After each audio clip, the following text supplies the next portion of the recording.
Boa noite, meus irmãos. Que a graça e a paz de Cristo Jesus abundem em vossos corações. A minha primeira palavra é de gratidão ao Seminário Cristão Evangélico do Norte, ao pastor Mário pelo convite, pela oportunidade concedida para estar aqui com vocês nessa ocasião e poder apresentar um tópico relacionado à Reforma Protestante. E quando me foi feito o convite e me foi falado do interesse do seminário de ouvir algo diretamente relacionado ao evento, eu me propus logo a tratar a respeito da relevância da reforma ou da importância da reforma para o ministério pastoral. Nós temos imensas ou diversas exposições a respeito dos solas da reforma, tópicos da teologia de Lutero, tópicos da teologia de Calvino, de outros reformadores, mas às vezes nós pensamos pouco a respeito do resgate que a reforma fez do ministério pastoral em si.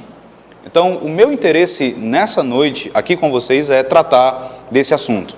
É falar a respeito da importância da reforma para o ministério pastoral, fazendo um recorte na história e focando de maneira especial o ministério de João Calvino em Genebra. E para a gente poder estabelecer apenas uma ponte, não vou fazer uma exposição da passagem, mas só para termos uma ponte estabelecida, eu queria ler com vocês uma passagem no livro do profeta Jeremias, no capítulo 3, no versículo de número 15. Jeremias 3, versículo 15. É uma passagem bem conhecida.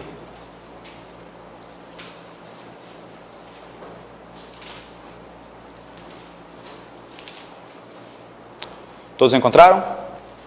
Vamos ler todos a uma só voz, todos juntos. Diz assim: Dar-vos-ei pastores segundo o meu coração, que vos apacentem com conhecimento e com inteligência. Amém.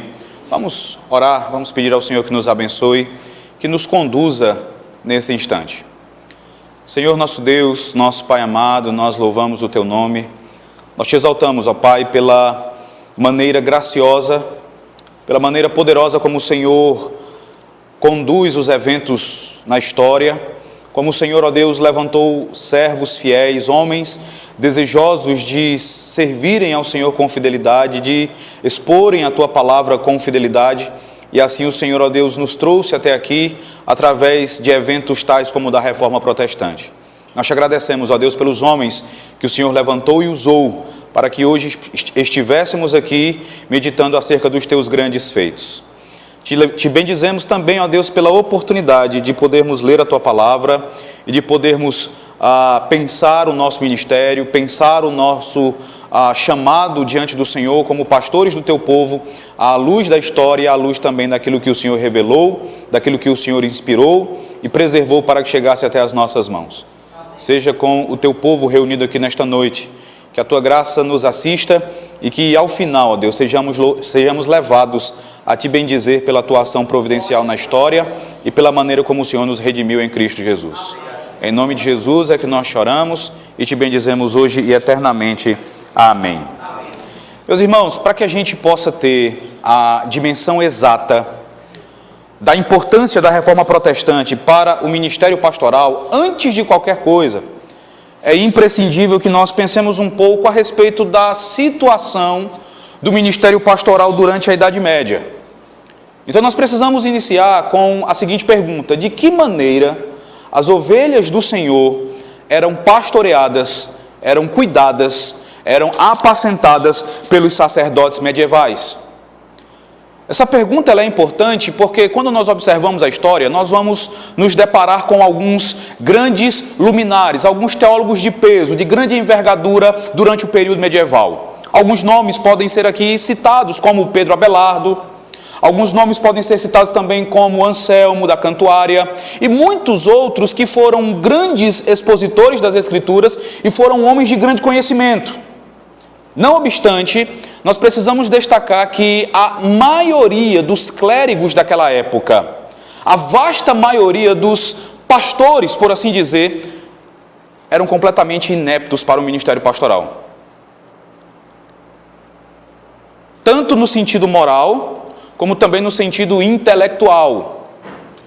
Uma prática bem comum naquele período era a prática conhecida como simonia, que, como os irmãos sabem, faz referência a Simão o Mago, um personagem que aparece no livro de Atos dos Apóstolos, que ofereceu dinheiro aos apóstolos para que esses, assim, lhe concedessem o Espírito Santo. Então, a prática da simonia, ela nada mais é do que a aquisição de cargos, funções, ofícios, posições eclesiásticos através do dinheiro, da concessão de bens, da barganha. E isso era muito comum durante o período medieval. Tanto é assim que quando você vai observar a história da Reforma e você começa a ler a respeito de Lutero, do monge dominicano Johann Tetzel, você também vai ler a respeito de outro personagem chamado Alberto de Brandemburgo. Ele foi membro de uma casa muito poderosa na Alemanha, chamada Casa dos Hohenzollern, e ele foi um dos que ofereceu dinheiro para que, enfim, se tornasse cardeal num determinado ponto ali do Sacro Império Romano Germânico. Então era muito comum que naquele período sacerdotes, padres, clérigos ocupassem essas posições não por vocação, não por treinamento teológico, não após um intenso estudo das Escrituras, um intenso treinamento teológico, mas pela compra dessas posições. A consequência é que o que você mais tinha eram então ovelhas famintas que não eram apacentadas com o entendimento, não eram apacentadas com o conhecimento, mas eram pastoreadas por homens completamente incapazes e ineptos, tanto moral quanto intelectualmente. Ainda assim, vale destacar que um grande personagem do período medieval, o Papa Gregório Magno, ele é conhecido também por um livro que ele escreveu e que ainda hoje é celebrado como um dos grandes manuais de teologia pastoral. Você inclusive encontra esse manual escrito por Gregório Magno naquela coleção verde publicada pela Paulus, sobre patrística. E o livro é intitulado Regras Pastorais. Nessa obra de teologia pastoral, Gregório Magno tratou de muitas questões, inclusive qualificações e responsabilidades dos ministros. Ele também apresentou 30 tipos de membros e regras sobre como admoestar esses membros. Ele tratou dos pobres, dos tristes, dos tolos, dos enfermos, dos arrogantes, dos instáveis e muitos outros.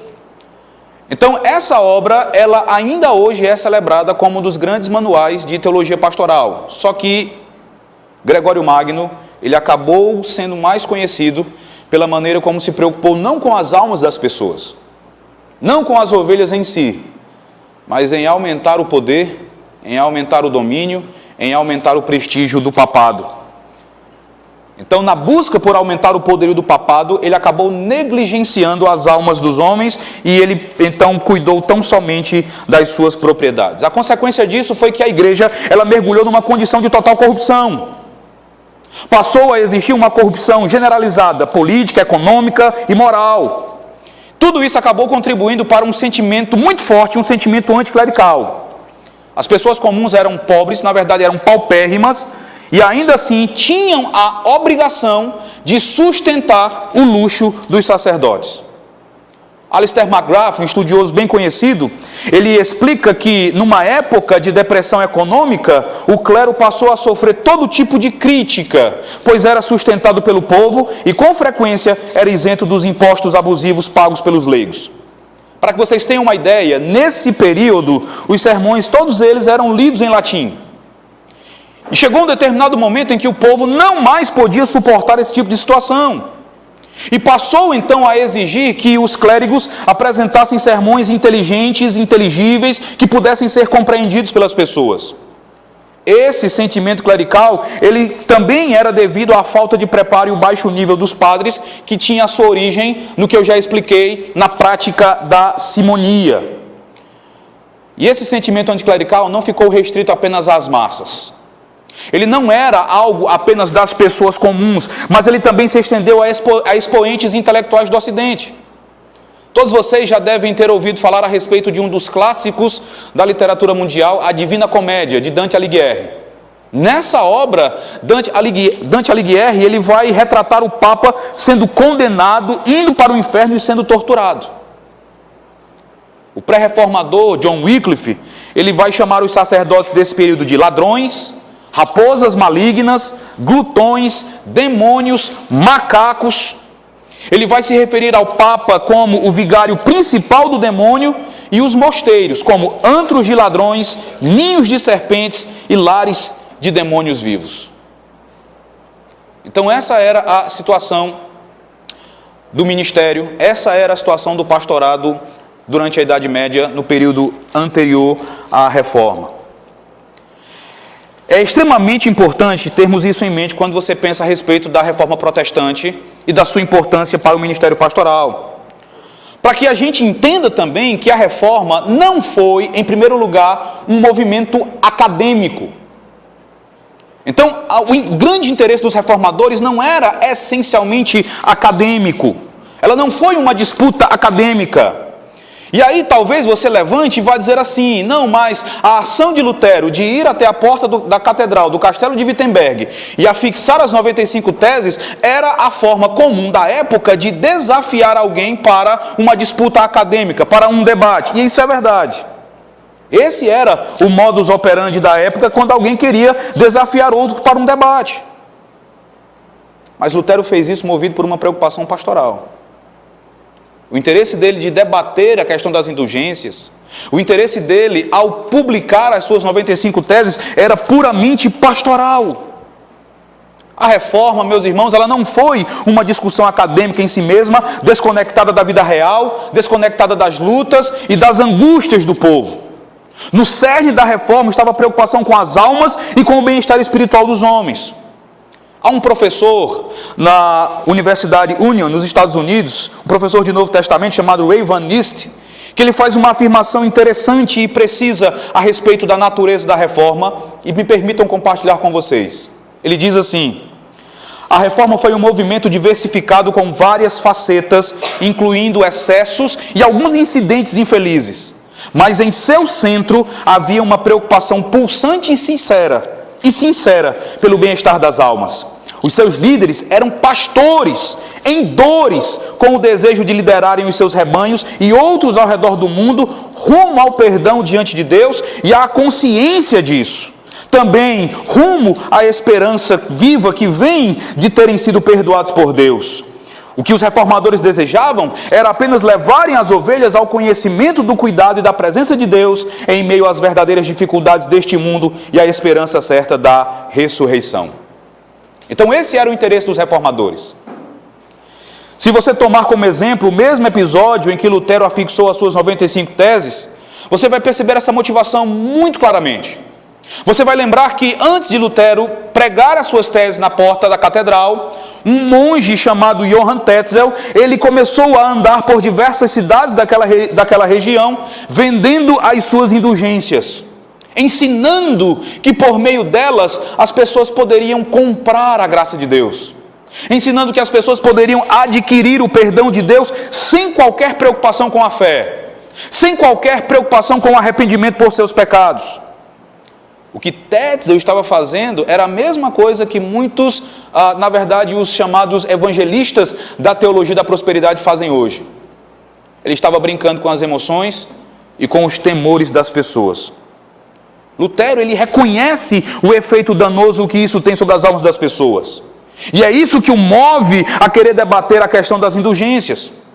Então nós precisamos entender que a Reforma irrompeu como um desejo sincero de pastorear as almas, de proteger as ovelhas do Senhor, de guiá-las em segurança ao céu.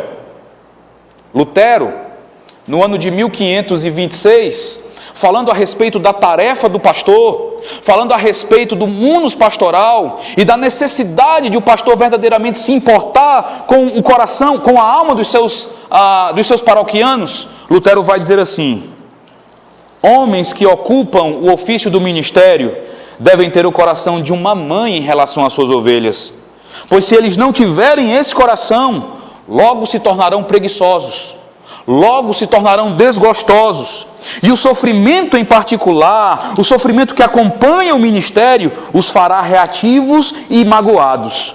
A menos que o seu coração em relação à sua ovelha seja parecido com o de uma mãe para com os seus filhos, uma mãe que atravessa o fogo para salvá-los, você não será apto para ser um pregador.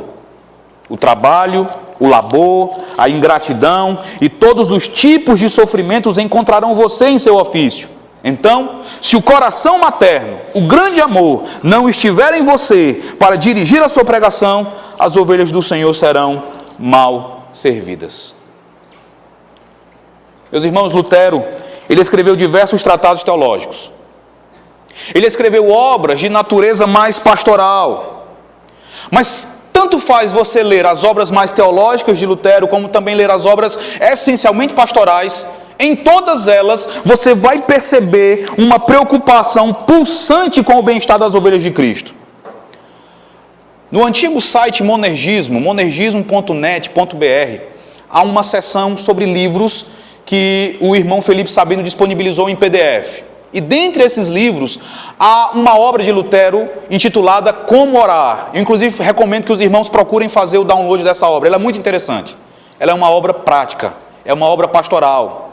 E a história por trás dessa obra é que Lutero, ele foi certo dia ao seu barbeiro, um homem conhecido ali em Wittenberg como Mestre Pedro, e durante o serviço, Mestre Pedro compartilhou com Lutero que tinha imensas lutas com a oração. Ele tinha dificuldades com a oração, não sabia como orar. Lutero retorna para casa e escreve então o tratado e então o dedica ao seu barbeiro, Mestre Pedro. E logo na abertura do livro, Lutero vai dizer assim: caro Mestre Pedro, passo-lhe adiante a minha experiência com a oração e a maneira como costumo praticá-la. Nosso Senhor Deus conceda a você e a todos os demais que o possam fazer melhor. Amém. Então você já pode perceber inicialmente que há nos reformadores uma preocupação inexistente na vasta maioria dos clérigos do período medieval. De maneira que nós podemos sim concluir que a reforma, antes de ser um evento doutrinário, teológico, acadêmico, foi um movimento pastoral. No caso de vocês, meus amados irmãos, que estudam nesse seminário, que se preparam para servirem ao Senhor no ministério ou em outras funções na igreja, é preciso que vocês tenham em mente. E é preciso que vocês então entendam que o fim para o qual vocês estão se preparando é exatamente esse. É o bem-estar das almas, é o bem-estar das ovelhas de nosso Senhor Jesus Cristo. Mas após apresentar essas falas iniciais de Lutero, eu quero me concentrar especificamente na figura de João Calvino e no seu ministério em Genebra. Então me permitam falar um pouco a respeito de Calvino como pastor. E é conhecido de todos nós, nesse sentido, o episódio envolvendo Calvino e Guilherme Farel no ano de 1536, quando Calvino estava rumando para Estrasburgo e por conta de uma guerra, uma batalha em determinado lugar, ele resolve pernoitar em Genebra. Farel toma conhecimento que Calvino está em Genebra, descobre onde ele está hospedado, se dirige até aquela hospedaria e tenta persuadir Calvino para que permaneça em Genebra e o ajude na obra da reforma daquela cidade. Calvino apresenta uma evasiva. Ele vai dizer que tudo que ele deseja é chegar a Estrasburgo, tudo que ele deseja é poder estudar, tudo que ele deseja é poder escrever tranquilamente, sem nenhuma preocupação.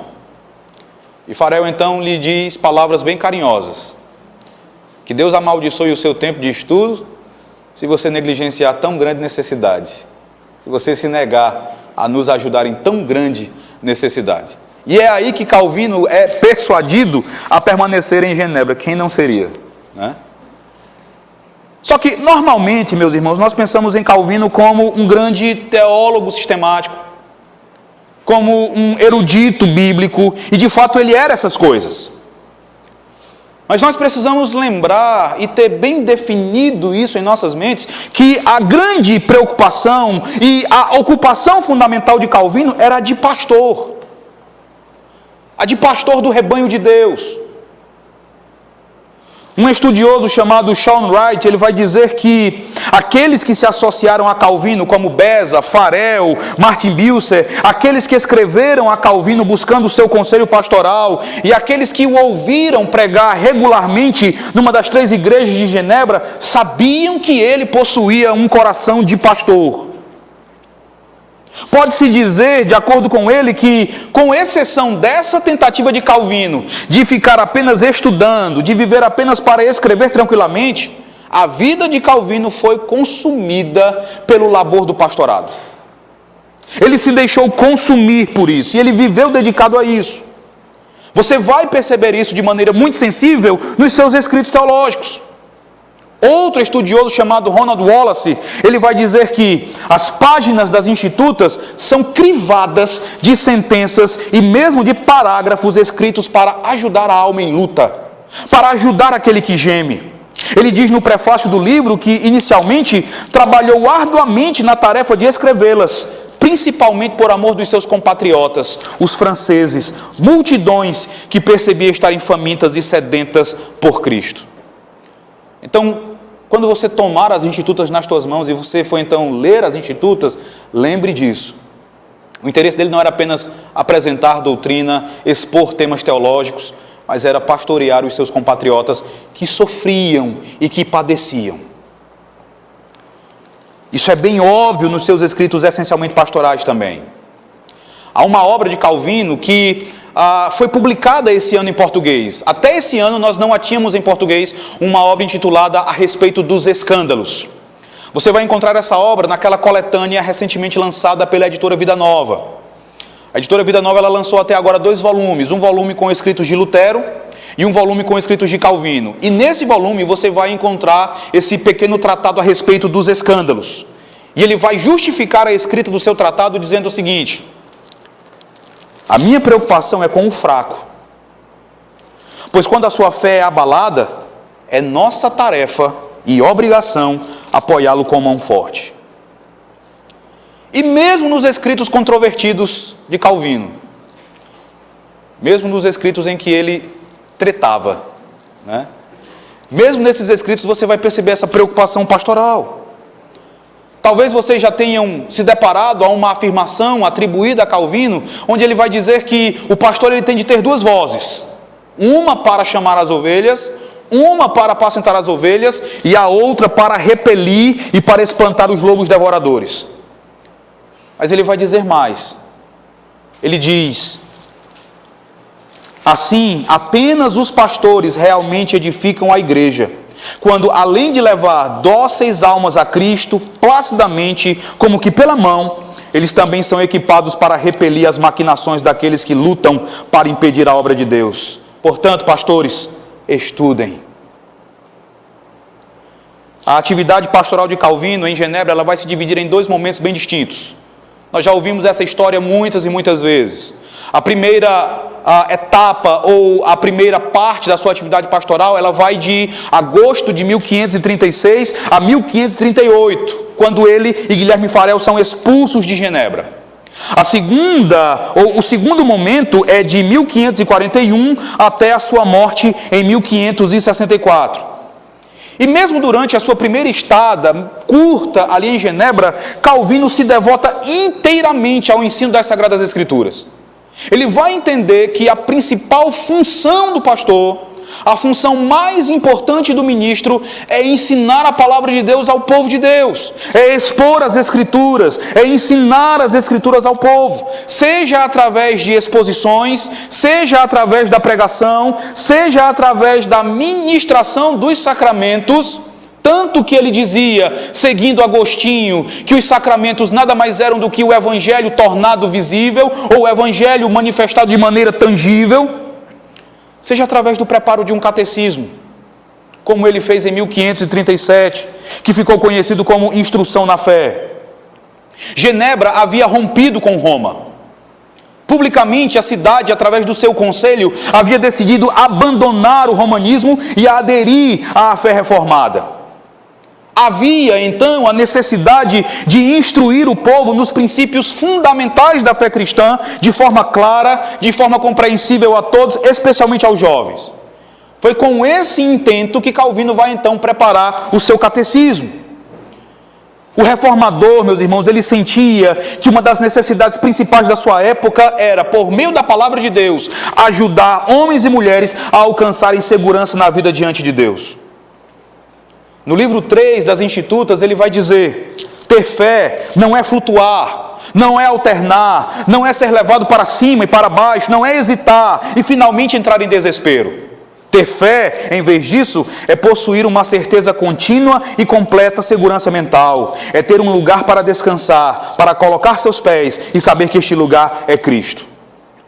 E ele vai adicionar: e nada, senão o ensino da palavra de Deus, pode levar uma ovelha a tal condição.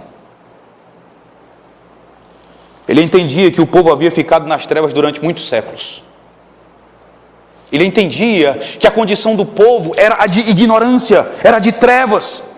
Mas agora que a luz da reforma havia raiado, era imprescindível que o povo fosse instruído no conhecimento das Sagradas Escrituras. E meus irmãos, se vocês observarem, se vocês olharem para as nossas igrejas hoje, a despeito de tantas publicações que nós temos, a despeito de tantas traduções bíblicas disponíveis, a respeito de tantos pregadores fiéis que o Senhor tem levantado, essa necessidade, ela continua premente no meio da igreja. Mas ao mesmo tempo em que o Senhor tem nos agraciado com tantos bons recursos e com tantos pregadores fiéis, muitos homens que chamam a si mesmos de pastores e que estão interessados em nada senão na carne das ovelhas, eles também têm se infiltrado e têm também causado males na igreja. E há muitos que têm trocado a sua principal função, que é a de pregar a palavra de Deus, para adotar princípios, estratégias, essencialmente pragmáticos, que não edificam, mas apenas iludem as ovelhas do Senhor Jesus Cristo. Então, a ênfase de Calvino no ensino das Escrituras, ela precisa ser, não redescoberta, mas precisa ser devidamente valorizada por todos nós. E isso não vai mudar, nem com a sua expulsão de Genebra. Em 1538, ele é expulso de Genebra, ele vai para Estrasburgo, e ali ele vai pastorear uma congregação de 500 refugiados de fala francesa. O principal reformador de Estrasburgo era um homem chamado Martin Bucer. E é interessante que, exatamente em 1538, Bucer vai escrever uma obra intitulada A Respeito do Cuidado das Almas, que vai ser considerada como um dos grandes tratados de teologia pastoral da primeira geração de reformadores. Na introdução histórica dessa obra, o estudioso David Wright ele vai dizer: a Igreja Reformada de Estrasburgo e os seus pastores, sendo Bucer o principal, moldou o pensamento e a prática de Calvino em diversas direções importantes durante o seu exílio na cidade de 1538 a 1541. E essa influência ela vai ser percebida na maneira como Calvino, ao retornar para Genebra em 1541, ele vai tentar fazer as coisas. Na sua primeira estada, ele tentou fazer tudo sozinho, e ao bater de frente com alguns membros, aos quais ele negou a ceia, e assim irar o conselho da cidade, ele acaba sendo expulso. Mas em Estrasburgo, ele se deparou com um modelo de igreja até então não pensado por ele. Um modelo que alguns estudiosos vão chamar de republicano, que embrionariamente é aquilo que nós chamamos de presbiterianismo. Ele retorna para Genebra e uma das suas primeiras preocupações vai ser a organização da companhia de pastores. E ele vai escrever um tratado chamado Ordenanças Eclesiásticas. Nessa obra, nesse tratado, ele vai então organizar a igreja de Genebra. O conselho da cidade finalmente vai aprovar o seu plano e ele vai modificar tudo que até então havia sido praticado. É interessante que em Estrasburgo, Bucer ele concebia apenas 2 oficiais na igreja. Bucer dizia que o Novo Testamento ensinava a existência apenas de presbíteros e de diáconos. Ao retornar para Genebra, Calvino vai reconhecer essa ênfase do Novo Testamento, mas ele vai dizer que esses 2 ofícios eles podem ser desmembrados em 4. De maneira que Calvino entendia que a igreja ela deve possuir pastores, doutores, presbíteros e diáconos.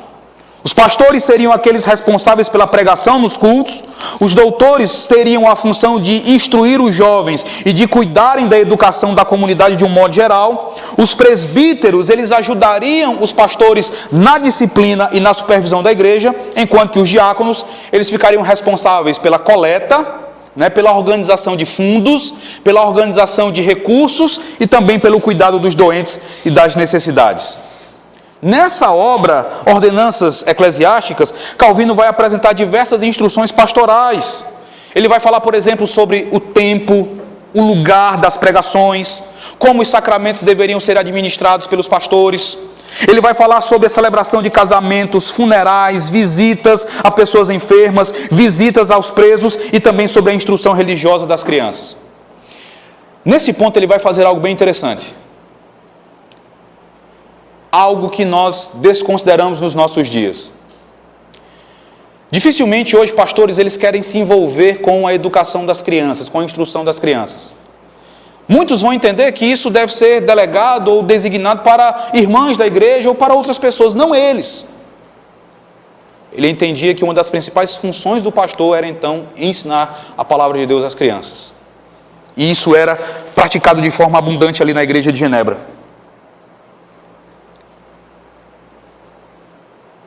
Eu até compartilho algumas vezes uma experiência que eu tive quando eu era seminarista, ali em Teresina, e na igreja onde eu estagiava, um determinado domingo, sem me avisar, o pastor da igreja pediu que eu levantasse e fosse ficar com as crianças durante o chamado culto infantil. Eu nunca havia feito isso. E conversando com uma irmã, ela disse, não, conte uma história bíblica para eles. Em vez de, eu não lembrei, eu não sabia que existiam recursos ali na classe das crianças, existiam livros disponíveis, eu tentei conceber uma história, eu tentei inventar a minha própria história, ao final da qual o menorzinho olhou para mim e disse o seguinte, foi fraco, ó tio.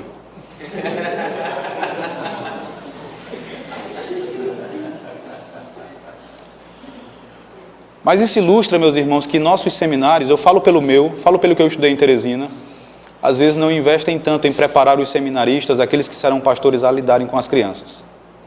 E essa era uma das preocupações de Calvino. Voltando à pregação, Calvino considerava a pregação como o acontecimento pastoral por excelência. De acordo com ele, a pregação tem o objetivo de abrir a porta do reino de Deus para o fiel. Sobre a pregação de Calvino, eu gostaria simplesmente de recomendar para os irmãos duas obras. A primeira é o bem conhecido livro de Stephen Lawson, A Arte Expositiva de João Calvino, publicada pela editora Fiel. A segunda obra, também publicada pela editora Fiel, é um livro editado por um estudioso chamado Burke Parsons, e é intitulado João Calvino, Amor à Devoção, Doutrina e Glória de Deus. Nesse livro, há um capítulo específico sobre Calvino como pregador. E nesse capítulo, o Stephen Lawson, que também é ele quem escreve esse capítulo, ele vai apresentar 10 características da pregação de Calvino. E Stephen Lawson vai dizer que uma das principais características da pregação do reformador era o seu tom pastoral. Ele vai dizer, o reformador de Genebra nunca perdia de vista o fato de que ele era um pastor. E como pastor, ele aplicava calorosamente as Escrituras com exortação amável, a fim de pastorear o seu rebanho. Ele pregava com a intenção de estimular e encorajar as suas ovelhas a seguirem a palavra. Agora, percebam algo interessante. Quando se fala em ser pastoral, em usar um tom pastoral na pregação, hoje em dia nós entendemos como algo tão somente relacionado à ternura do pastor. Quando nós dizemos, por exemplo, fulano foi tão pastoral na sua pregação, ele foi tão pastoral na sua exortação, nós estamos reduzindo isso a dizermos que ele foi terno, que ele foi manso. Mas o tom pastoral de Calvino, de acordo com Lawson, também se expressava na sua austeridade e na veemência com a qual ele denunciava pecados cometidos pela igreja. Ele vai dizer, quando estava ciente de membros do seu rebanho, que eles estavam flertando com o pecado, ele atacava isso abertamente. Ele advertia sua congregação afirmando, esse pecado reina hoje mais do que o fazia nos tempos de Miqueias. Sim, muito mais. É verdade que muitos se contentam em ter o evangelho pregado, embora este não os comova nem os inquiete. E Stephen Lawson vai finalizar dizendo, essa reprovação amável era uma parte essencial de seu dever pastoral. Nós precisamos levar isso em conta hoje. Hoje em dia, meus irmãos, a igreja, ela passa por um processo de feminização. E você vai ler inúmeros estudiosos que vão denunciar esse processo de feminização pelo qual a igreja passa.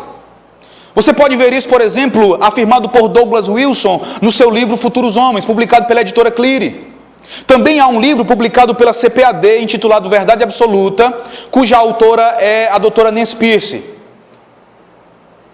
E num determinado capítulo ela vai falar sobre como as mulheres iniciaram a guerra cultural contra o cristianismo. Esse é o título do capítulo. Quando ela fala das mulheres, obviamente ela não tem em mente as mulheres de modo geral, mas aquelas que simpatizaram e aderiram ao movimento feminista. E ela vai dizer algo interessante. Ela vai afirmar: a igreja americana consentiu em grande parte com a redefinição de masculinidade. Depois de séculos ensinando que maridos e pais eram divinamente comissionados ao ofício da autoridade no lar, a igreja passou a fazer o seu apelo mais às mulheres e se tornou feminina. Quando ela fala especificamente sobre o ministério pastoral, ela vai dizer que também houve uma redefinição do ministério em termos femininos. Ela diz: o ministério perdeu aquela firmeza, perdeu aquela severidade, perdeu aquele rigor intelectual que desde então a nossa sociedade foi acostumada a identificar como masculinidade.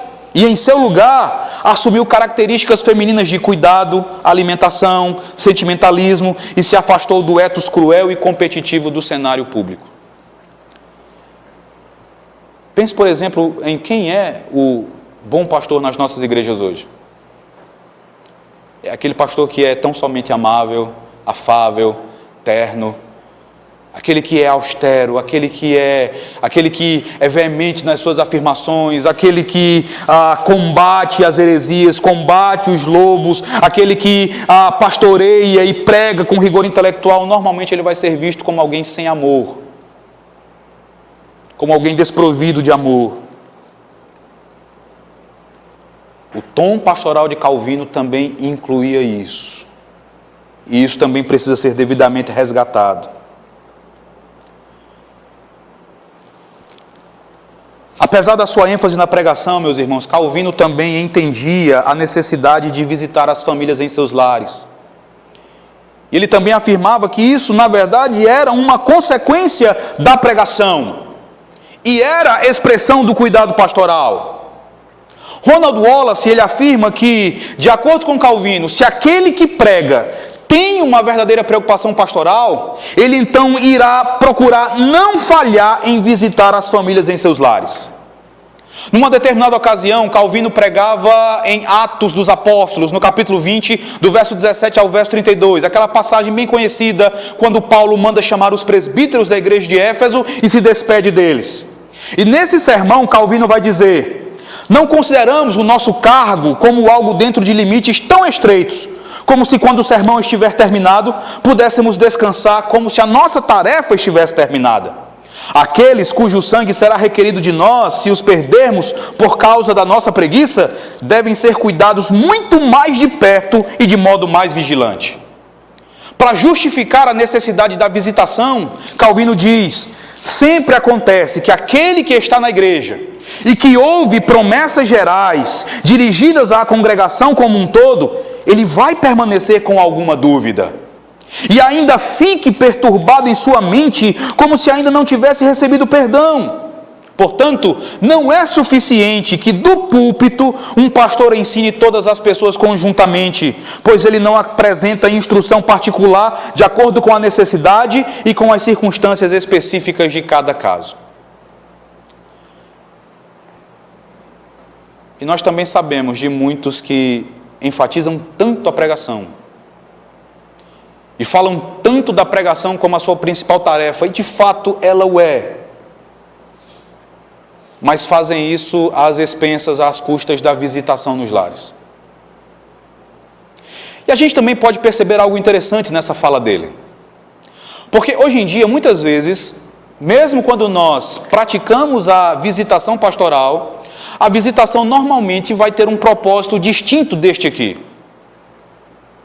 É tão somente para desfrutarmos de refeições ou de momentos lúdicos, de divertimento, entretenimento na casa das nossas ovelhas. Mas há pouca visitação com o objetivo específico de examinar as famílias examinar a condição das ovelhas, examinar o coração, sondá-los por meio da aplicação individual e específica da palavra de Deus. Isso também precisa ser resgatado e nós também podemos aprender isso com a reforma. Ainda mencionando as ordenanças eclesiásticas, elas apresentam instruções detalhadas sobre as visitações. Eu destaco, por exemplo, a visitação aos enfermos. As ordenanças eclesiásticas exigiam que, no prazo de 3 dias, cada família deveria informar a igreja, através dos pastores e presbíteros, as pessoas que estavam enfermas. Então veja, era dever das famílias informar quem estava enfermo para que os pastores pudessem então visitar. E Calvino, ao escrever esse tratado, ele apresentou 3 razões para isso.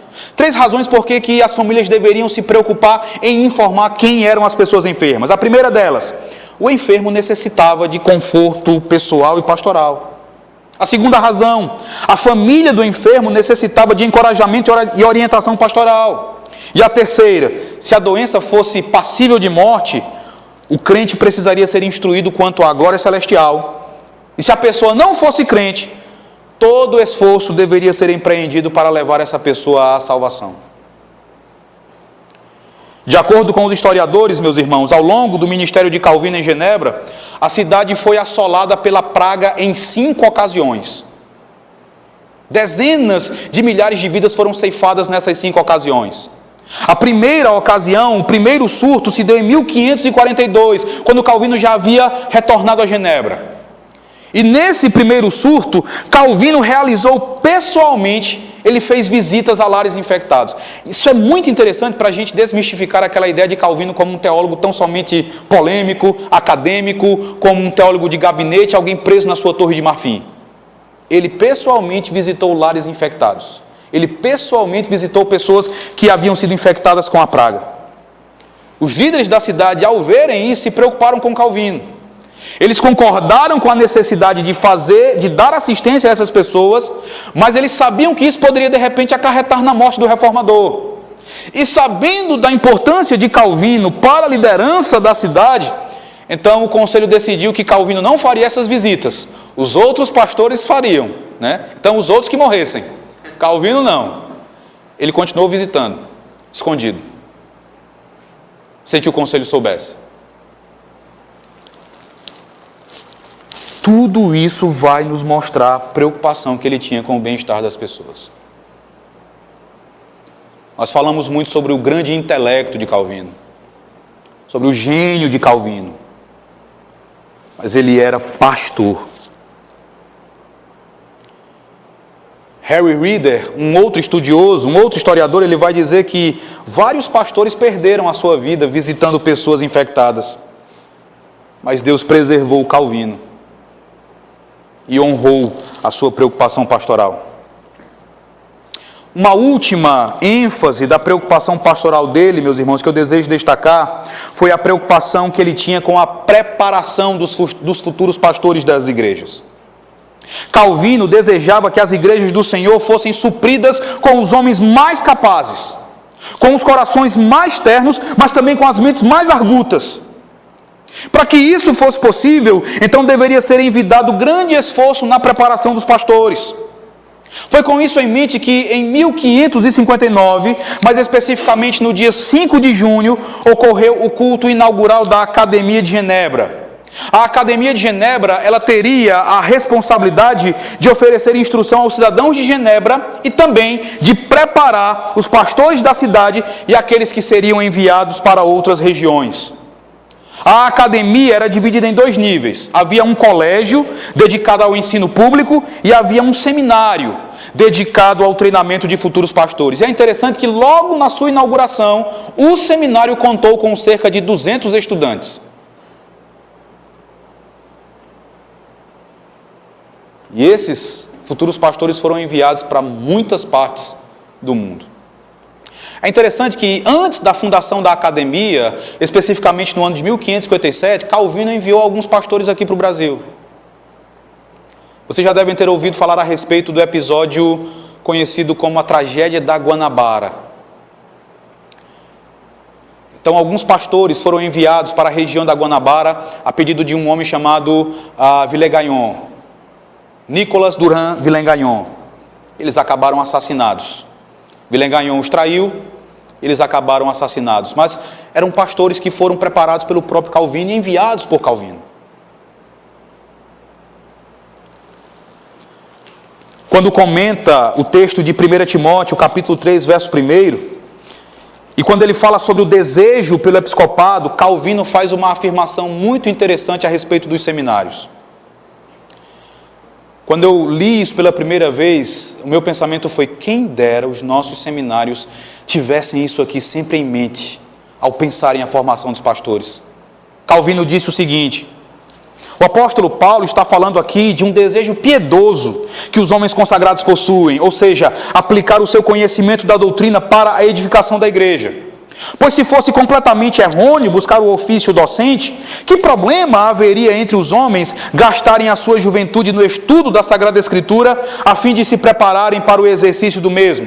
Percebam agora, ele vai dizer: e que outra coisa são as escolas teológicas, senão berçários de pastores? É lá onde eles são alimentados, é lá onde eles são instruídos, é lá onde eles são preparados, é de lá que eles são enviados então para as igrejas. Eu acredito piamente, meus irmãos, que é dessa maneira que vocês devem enxergar essa casa. É dessa maneira que nós devemos enxergar os nossos seminários.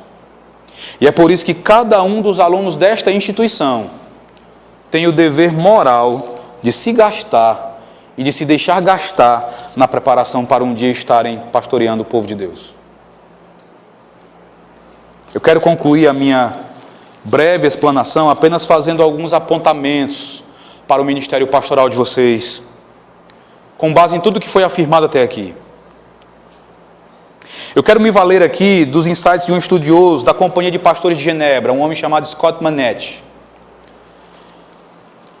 E nós precisamos entender também que, dado o nosso próprio contexto histórico e a nossa situação cultural, nós não podemos reproduzir na íntegra, de maneira exata, o modelo pastoral de Calvino.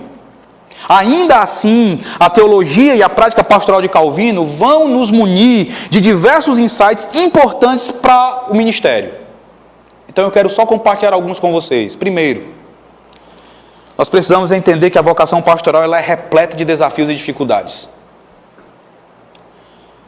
Vocês saíram de suas igrejas locais, se dirigiram para esse seminário, não para a autorrealização, mas para se realizarem, se sacrificando em prol do seu Senhor e da igreja dele. O ministério, ele é repleto de desafios e dificuldades, mas ele também é um chamado elevado, ele também é um chamado sublime. E isso tem de ser devidamente valorizado por cada um de nós. Isso tem de ser devidamente valorizado por cada um de vocês. Em segundo lugar, o ministério de vocês, ele deve ser sempre centrado nas Escrituras. As suas igrejas não quererão saber suas opiniões, elas não estarão interessadas nas opiniões particulares de vocês. Elas estarão interessadas em que vocês abram a palavra de Deus e que vocês falem aquilo que o Senhor revelou. Que como despenseiros dos mistérios de Deus, vocês sejam fiéis nisso. Vocês apacentem as ovelhas do Senhor com conhecimento e inteligência, mas aquilo que vem dele. A vocação de vocês é proclamar ao povo de Deus todo o conselho de Deus, conforme registrado nas Sagradas Escrituras. Calvino se recusava a oferecer qualquer coisa aos seus paroquianos que não a palavra de Deus. Isso é importante para os nossos dias, quando filosofias ministeriais, visões ministeriais, pragmatismos abundam.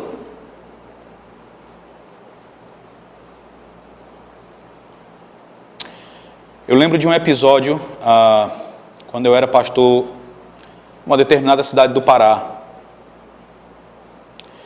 E um presbítero havia me convidado para participar de um culto e pregar nesse culto. E 2 horas antes ele me ligou dizendo que ele mesmo iria pregar, que eu não precisava me preocupar não.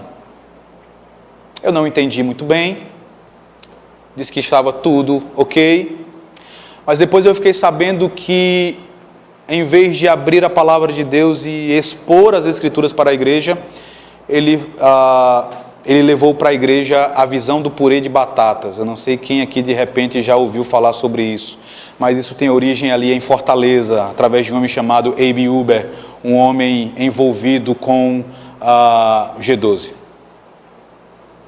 A visão do purê de batata, ela é tragicômica. O intento é falar sobre a unidade da igreja e a comunhão dos irmãos. Essencialmente ela vai dizer o seguinte: se você pegar um saco de batatas, você vai perceber e vai discernir batata por batata. Não há uma união real. Mas se você pegar as batatas, descascá-las, amassá-las e delas fizer um purê, você já não vai mais conseguir distinguir batata de batata. Então por quê? Porque a igreja está unida. E eu pensei, caramba, a igreja deixou de ouvir a palavra de Deus para ouvir sobre o purê de batata e a importância do purê de batata para ela.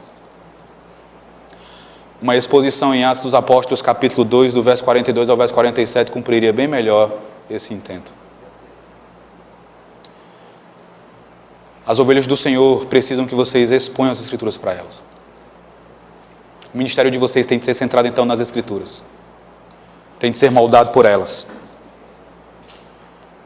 E essa é justamente a terceira ênfase, ou o terceiro insight. A pregação envolve a exposição e a aplicação do texto bíblico para a glória de Deus e a edificação da igreja.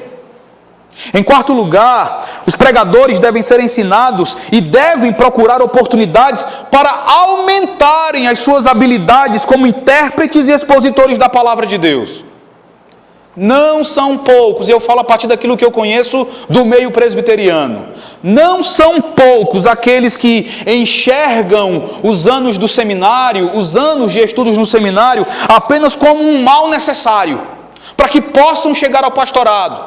E quando concluem o seminário, simplesmente param de estudar.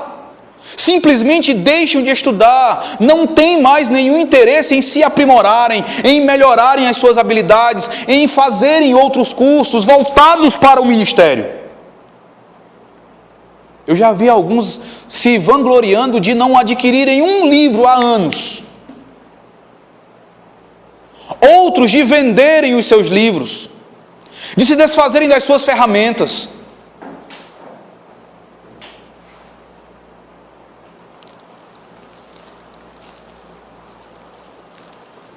Vocês precisam entender que o bacharelado aqui, nesta casa, não é o final, não deve ser visto como a etapa final, mas apenas como o primeiro passo, e vocês devem buscar continuar estudando, aprendendo cada vez mais, melhorando cada vez mais como pregadores, melhorando cada vez mais como intérpretes da palavra de Deus. Em quinto, vocês proclamarão a palavra de Deus não apenas quando pregarem as Escrituras publicamente, mas também quando celebrarem os sacramentos. Por isso sejam fiéis na correta administração dos sacramentos. Não desvirtuem os sacramentos. Não inovem em cima dos sacramentos. Nós temos notícias hoje de pastores que em suas igrejas celebram os sacramentos, mas parecendo uma bagunça.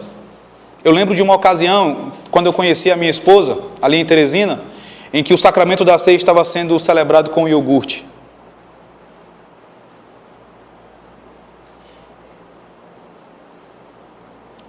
E a justificativa era para que nós enxergássemos aquilo como um aspecto divertido da fé cristã. Quando vocês estão celebrando os sacramentos, vocês também estão anunciando o Evangelho. Vocês também estão expondo a palavra de Deus. Quando vocês liderarem a liturgia, vocês também estarão fazendo isso. Quando vocês ensinarem o catecismo às suas ovelhas, quando vocês visitarem as pessoas em seus lares, vocês estarão pregando a palavra de Deus. Em sexto, conheçam as pessoas em suas igrejas. O ministério exige relacionamentos intensos. O ministério exige esse contato intenso com as pessoas. E por fim, incluam nas suas obrigações a instrução das crianças. É bênção de Deus que vocês tenham homens, mulheres dotados e preparados para auxiliarem vocês, mas vocês mesmos se envolvam nessa tarefa. Procurem também se envolver na instrução das crianças.